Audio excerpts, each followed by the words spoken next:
So hopefully next year it's going to be a third bigger, if not more. I know there's several of us from the WTA, which is already, we've already obligated ourselves. They're on a 5-year plan here. So sometime in September when you're up here doing something else, we'll be handing the flyers out. You're going to be able to come out here to enjoy in our Northwoods what a rendezvous looks like. Because I've made my share of bowls that I was looking to get about a 40-45 pound bowl, and I ended up with a 30-pound bowl because I got too anxious, shaved too much wood off. When you get down to this point, I'll show you something. When you get down to this point here, hand me that far one there. That one. This is what we call tillering, and we put it in here. And now we get to this point, and now what I'm trying to do, I was telling them earlier, the back of this bowl is one growth ring of the tree. If you've ever seen a tree that was cut off and you see the growth rings and count them, this is one growth ring. It has to be one growth ring from this end to that end. Once you get it to that one growth ring, you don't do anything else to the back except maybe sand it down later to smooth it and make it look nice. But you don't do anything else to the back of that bowl. Now all the work starts on this side of the bowl, and when you're doing this side of the bowl, what this is called, once you get it to this point, is called tillering. So what I do is, now this bowl here has only been, I've only cut it out, cut it down, got to my growth ring on the back, and I heated it to straighten it because this one was really crooked, as I was saying. So then I take enough wood off of this so that I can do this. It's called floor tillering. We just do this. And I get it bending, and I look at that, and I see how even it's bending. Okay? And this side bends pretty even. Now this side, when I do this, now watch this spot right here. I got that mark. That's a teacup tea, and this is the teacups we had in the colonies. We also had pewter plates, silver plates, and English china. We did not have refrigeration, so we would put butter in a bell like this, put cold water in here, and after you close this down, the butter would not spoil.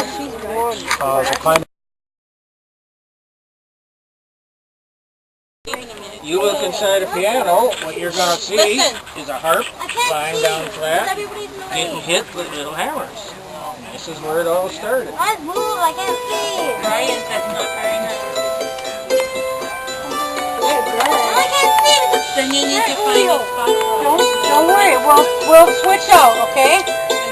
Why don't you get out? Alright, the first group up front, move back so we can get some more in to watch. Come this way. You guys come back. Brian, you want to come up here? There's spots over here. Brian, there's spots up here. Cooper, did you want to come up and Lily? Great company. We are head factors. I am Alexander Mackenzie. This is Two Snows. As head factors, we are sort of the bosses of the fur trade company.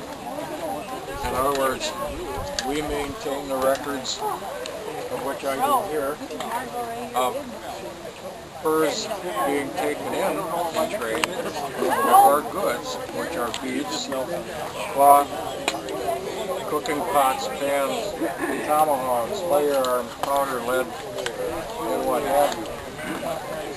Now, to explain how these companies worked, we would have a company at, say, Port Floyd Hall or Michilimackinac. We would line up brigades of voyagers in large canoes like you see on the end of the line here, and these canoes would be manned by voyagers who would paddle down, say, the Fox rivers, Wolf River, they would come down the Mississippi, wherever the fur trade companies existed, and they would meet, say, at a central place. One of those central places would have been like Prairie du Chien. Well, the various tribes in the areas would come in with their furs, and predominantly beaver fur that they had trapped throughout the season. And they would trade those furs to us for the goods that I just mentioned. And as I say, all that had to be kept on record.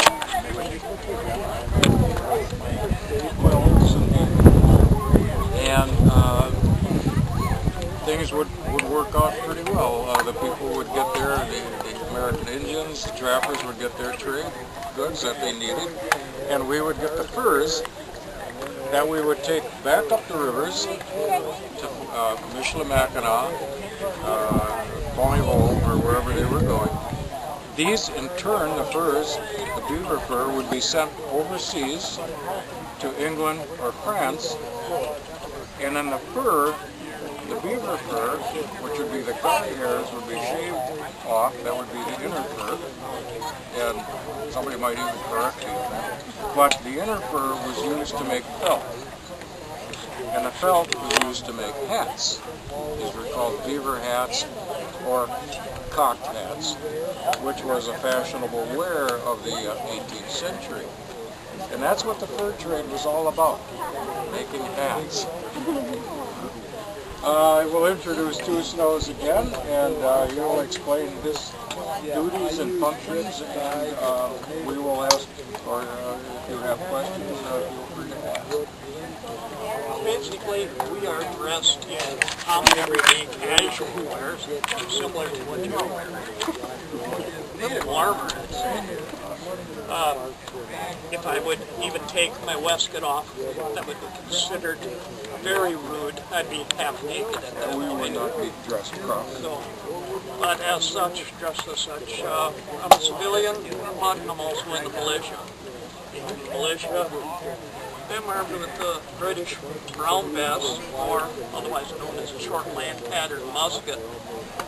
It's 75 caliber, which is this little thing, which you can either shoot or go bowling with. But it's smoothbore, so you can use just about anything down it.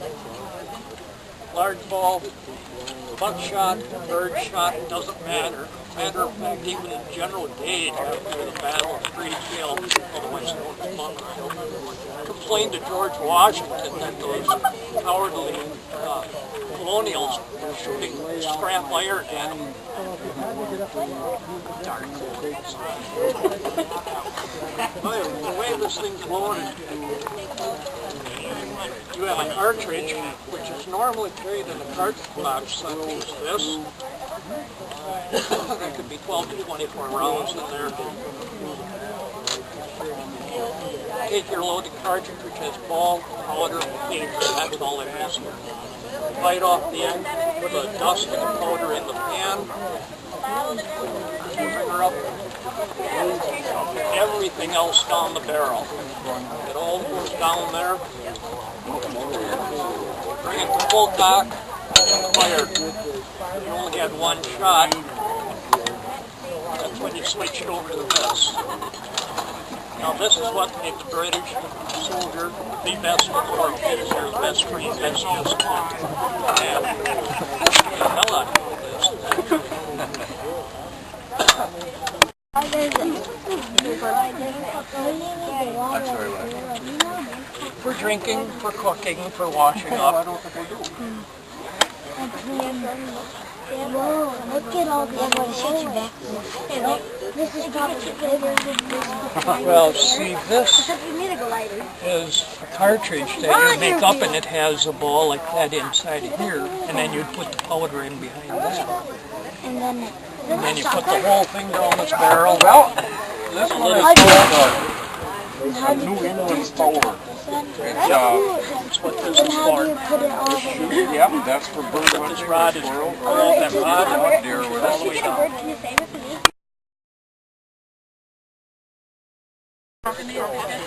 backing so that when you take your pattern here and you put it onto here, and you use the carbon paper and you trace your design onto the leather, and then you can do your quill work like I did on that one. And that's the different kinds of design quilling that you can do. You've got several different styles here.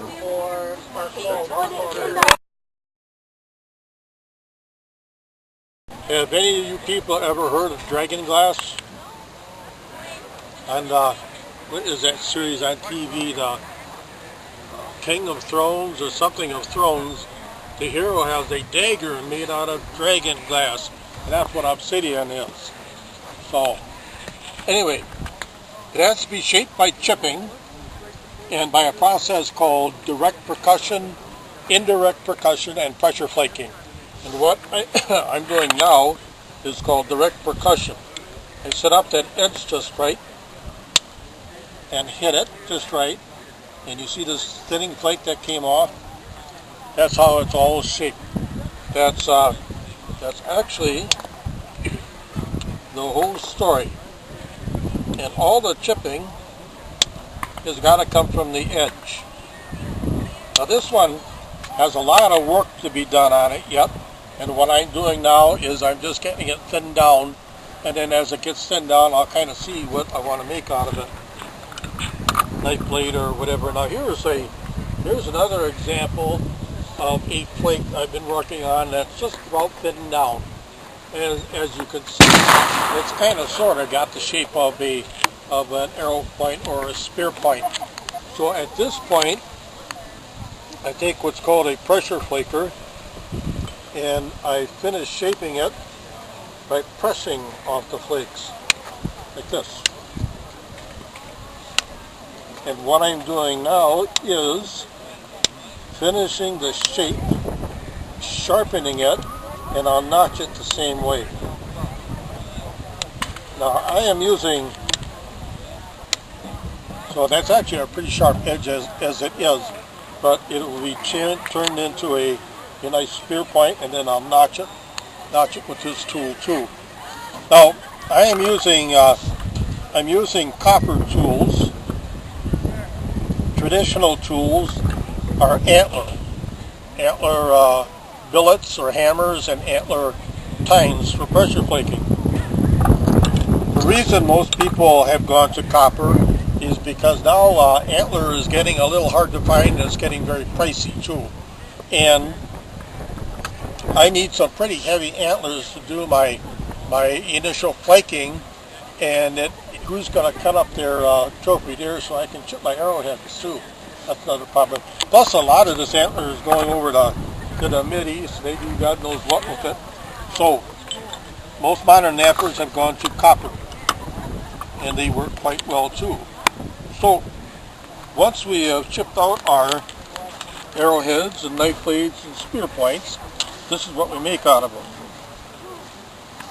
Gotta get my bows out of the way. Here are some arrows made from scratch. This is an obsidian arrowhead. The shaft is red osier, dogwood, although there are other arrow shafts that can be used. The feathers are turkey, and the lashings you see on there are sinew, which is the tendons of an animal. And an example of that is this material here. This is some material that came off the back, and this is some that came off the leg. This is shredded into strands, and the stock from the legs gets pounded. A wood mallet on a rock, and then that separates that into strands too. And it's very strong material. It's used for lashings on my knives and arrows, bowstrings, thread. Here's an example of some thread there for sewing. And this brings us into bone tools and weapons. This is part of a bison leg bone, and that's a knife made out of that same material. Bone was used quite a bit by primitive hunters, not only Native Americans, but our ancestors too, because now you can't get bone sharp enough to shave with, but you can get it very sharp enough to kill an animal, cut meat and things like that. So here you got this humongous buffalo or even deer in front of you, and you need some material for tools and weapons. You have a whole pile of it. All these are made from deer leg bone. Got a couple of knives here. This is a leg bone. This is a rib bone. Anybody know what these things are? Those are fish hooks. They're called gorge fish hooks. What you did, you made a fishing line out of fiber or tree bark, tied it into that groove, wrapped it around that groove and tied it, and you'd make it any length, and you would slip this into a piece of bait of some sort, and when the fish swallowed it, then it would get caught in its throat, and then you would pull it in. You wouldn't want to do it on bluegills, but for bigger fish. Here are some more weapons. That's a harpoon. This is a spear point. That is an arrowhead. And I got a couple of needles here. This is quite large yet for about a medium-sized needle. I can also make them very small for some very fine sewing too and decorating. This is a arrow shaft sizer. When I start shaving my shafts down, I know that this is the size I want that shaft to be when it's done. So I keep shaving that shaft and working this all the way down the shaft, and I have the size arrow that I want. Here are a couple of awls. This would poke holes into like leather and hide. You can also make them smaller for finer sewing. This would be good for punching holes in the birch bark, for making canoes, or attaching bark to lodges. Called today a primitive bow or a self bow or a long bow is made from one piece of wood. So to make a bow from one piece of wood, you go find the longest piece of tree out in the woods, you cut down the tree, and then what we do is piece of the tree, split out a piece of the tree as straight as possible without any knots in it, and then draw out the general design of the bow. And then what we do with that piece of wood is get rid of all the wood that's not part of the bow. I did that with just a pencil and a marker, but that's just a general outline that tells me where to cut wood off and not. When you're all done, this is what you end up with. This is a finished self bow or long bow. You could hunt with this. It goes about 40 pounds. And that's where they would winter with the natives in the tributaries south of Mississippi. So we are called havernose or hibernators, winterers. So he's got some furs over there if you want to move over that way and check those out.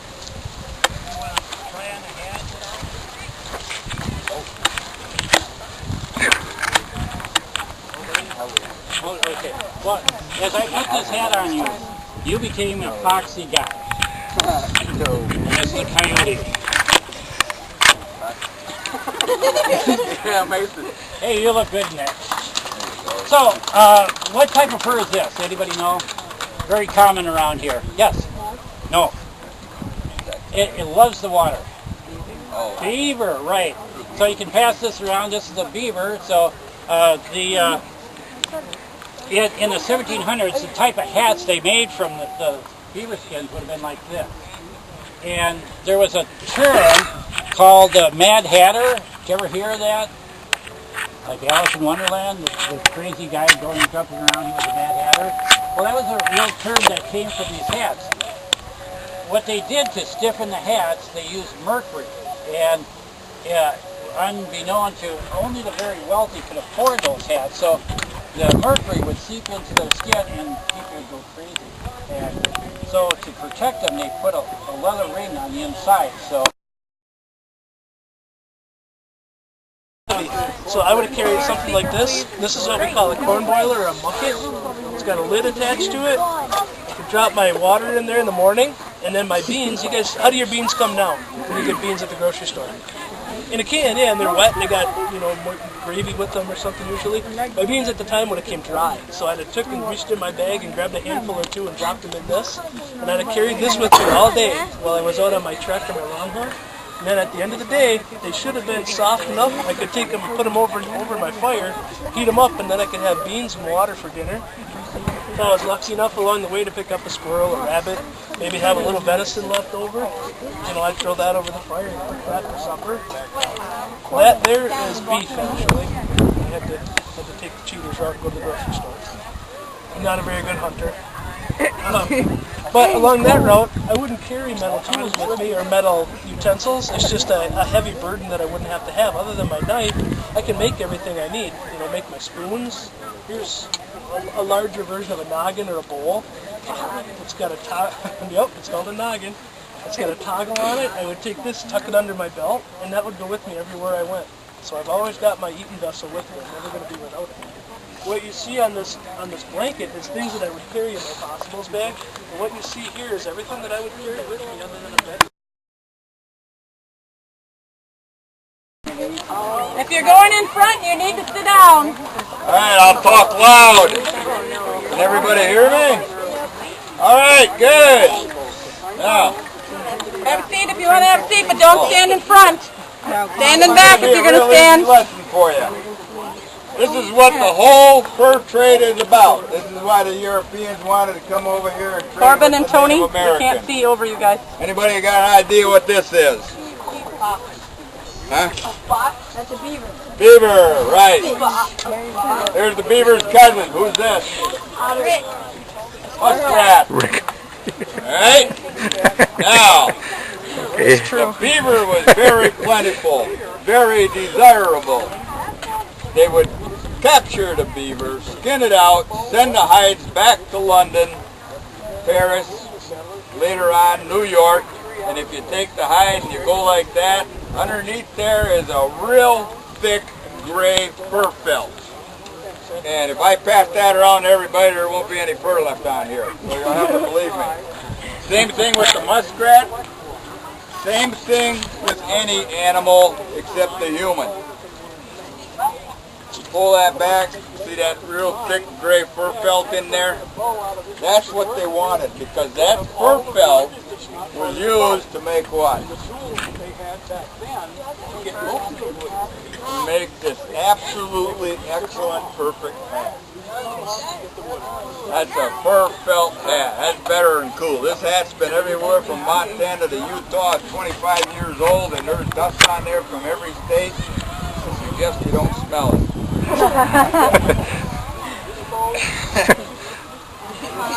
But I'll tell you what, this fur felt hat will keep the sun out of your face, the rain out of your face, and you can just throw it back down on the ground and it's going to come back to shape. It's excellent. Now, how what? How much do I want for it? You want to buy it? Well, let's see. All those states, all those trips, all that gas is about $4,000 we can have it. But that doesn't include the bird and the beadwork. That's separate. Okay. Now, here's the deal. The otter actually has thicker fur felt. But the otter was very rare and hard to capture, hard to shoot. So they went after the beaver and the muskrat because it was more plentiful. And every trapper tried to get as much as possible because when the traders would come in, they would be able to replenish their knives or tomahawks or rifles, ammo, whatever they needed, gunpowder. They would also acquire things such as metal pots and beads and trinkets and regular